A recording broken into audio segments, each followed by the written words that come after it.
কি অভিনব পদ্ধতিতে ড্রেজার মেশিন দিয়ে সুন্দরভাবে খাল পরিষ্কার করা হচ্ছে। খালের ভিতরে অনেক আবর্জনা এবং ঘাস বড় হয়েছিল, সেগুলি পরিষ্কার করা হচ্ছে সুন্দরভাবে। এতে খালের সৌন্দর্য অনেকাংশে বৃদ্ধি পাবে, যেটা এতদিন জঞ্জালে পরিপূর্ণ ছিল। অত্যন্ত সুকৌশলভাবে সেই ঘাসগুলো এবং ময়লা আবর্জনাগুলো তুলে ফেলে পাড়ে জড়ো করে রাখা হচ্ছে একটা যন্ত্রের সাহায্যে।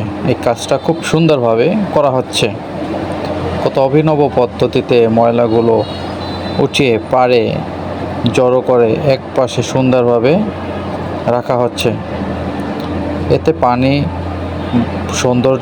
সৌন্দর্য অনেক বেড়ে যায় এবং ময়লা আবর্জনা যা ছিল তা পরিষ্কার হয়ে যায়। এটা খুবই একটা সুন্দর এবং অভিনব পদ্ধতি। থ্যাঙ্কস।